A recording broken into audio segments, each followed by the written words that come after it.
السلام علیکم فرینڈ۔ بہت پہلے جب ہر جگہ بادشاہی حکومت کیا کرتے تھے، ایک مرتبہ ایک بادشاہ اپنے ملازم سردار سے ناراض ہو گیا اور اسے دربار سے نکال دیا اور حکم دیا گیا کہ تم دن رات اپنے گھر میں پڑے رہو، نہ کہیں باہر جا سکتے ہو اور نہ ہی کام کر سکتے ہو۔ یہ بظاہر معمولی حکم تھا، کیونکہ دن رات گھر میں پڑے رہنا، کچھ کام کاج نہ کرنا اور فارغ وقت گزارنا بہت مشکل ہوتا ہے۔ ویسے بھی ایک آدمی ایک ہی جگہ اور ایک ہی قسم کے لوگوں میں رہتے رہتے گھبرا جاتا ہے اور تو اور بہت وحشت ہوتی ہے۔ وقت کاٹنا دوبر ہو جاتا ہے۔ چنانچہ اس کے ساتھ بھی ایسے ہی ہوا۔ وہ سارا دن پڑا رہتا اور کوئی کام نہیں کر سکتا تھا۔ سردار بہت پریشان تھا، کیونکہ اس کے بچوں کے پیٹ بھرنے کا سوال تھا۔ جب وہ گھر سے باہر قدم نہیں نکالے گا تو بیوی بچوں کو کھلائے گا کہاں سے؟ اتفاق سے کچھ دنوں کے بعد بادشاہ، وزیر اور شہزادے بلائے گئے۔ سردار کو ایک ترکیب سوجی تو اس کی آنکھیں چمک اٹھی۔ اس نے اپنی بیوی کو پڑوس میں ایک قیمتی جوڑا لانے کے لیے بھیجا۔ وہ پڑوس سے قیمتی جوڑا لے آئی۔ سردار نے مانگے کا قیمتی جوڑا جلدی سے زیب تن کیا اور گھر سے نکل پڑا اور شان سے چلتا ہوا شاہی دربار میں جا پہنچا۔ درباری سمجھے کہ کوئی معزز مہمان ہے۔ اسے لے جا کر بڑے ادب سے دوسرے بڑے لوگوں کے ساتھ کرسی پر بٹھا دیا گیا۔ سردار گردن اکھڑا کر کرسی پر بیٹھ گیا۔ دربار شروع ہوا۔ جشن کی تمام رسمیں ادا کی گئی اور اس کے بعد دسترخوان پر اعلیٰ قسم کے کھانے رکھے گئے۔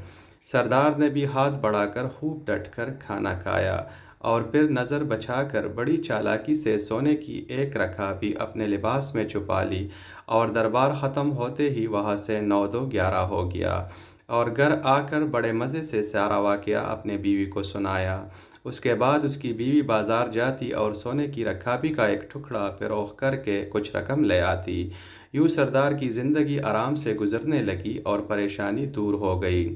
ادھر دربار کے ملازموں نے دیکھا کہ سونے کی ایک رکابی کم نکلی ہے تو بیچارے بہت گھبرائے اور رکابی ڈھونڈنے کے لیے ادھر ادھر دوڑنے لگے۔ بادشاہ نے ان کی حالت دیکھ کر کہا کہ تم سب کیوں پریشان ہو؟ مجھے معلوم ہے کہ سونے کی رکابی غائب ہو گئی ہے اور اب وہ تمہیں نہیں ملے گی۔ مجھے یہ بھی معلوم ہے کہ وہ رکابی کس نے چرائی ہے۔ اگلے سال پھر جشن ہوا اور دربار مہمانوں سے بھر گیا۔ جشن کے اختتام پر مہمانوں کو کھانا دیا گیا۔ سردار اس موقع پر بھی موجود تھا۔ کھانا کھانے کے بعد پھر اس نے نظر بچا کر بڑے اطمینان سے ایک سونے کی رکابی اپنے لباس میں چھپا لی۔ دربار ختم ہوا تو مہمان جانے لگے تو سردار بھی محل کے دروازے سے باہر نکلنے لگا کہ اچانک بادشاہ سامنے آ گیا۔ بادشاہ کو دیکھ کر وہ بہت سٹ پٹایا اور گھبرا کر ادھر ادھر دیکھنے لگا۔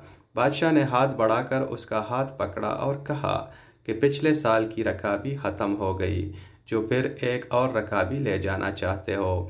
یہ سنتے ہی سردار کے ہوش اڑ گئے اور خوف کے مارے کانپنے لگا۔ آخرکار بادشاہ کے قدموں پر گر پڑا اور کہنے لگا، حضور کے حکم کی تعمیل میں مجھے میرے گھر میں بند کر دیا گیا تھا۔ کئی مہینوں تک پریشان اور تندرست رہا۔ آخر مجبور ہو کر یہ نازیبا حرکت کر ڈالی۔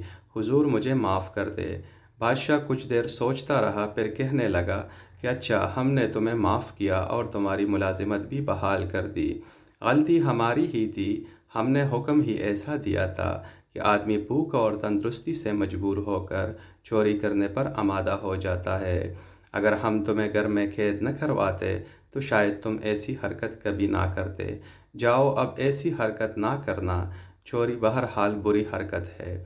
بادشاہ اور سردار دونوں نے غلطی کی تھی۔ دونوں نے اپنی اپنی غلطی تسلیم کر لی اور ایک دوسرے کا آئندہ کے لیے عبرت حاصل ہو گئی۔ کہتے ہیں کہ پھر سردار نے کبھی چوری نہ کی اور نہ بادشاہ نے کبھی کسی کو ایسی سزا دی۔ میرے دوستو، اس کہانی کو غور سے سننے کے لیے بہت بہت شکریہ۔ مزید ایسے ویڈیو کے لیے ہمارے چینل کو سبسکرائب کر دیجئے۔ شکریہ۔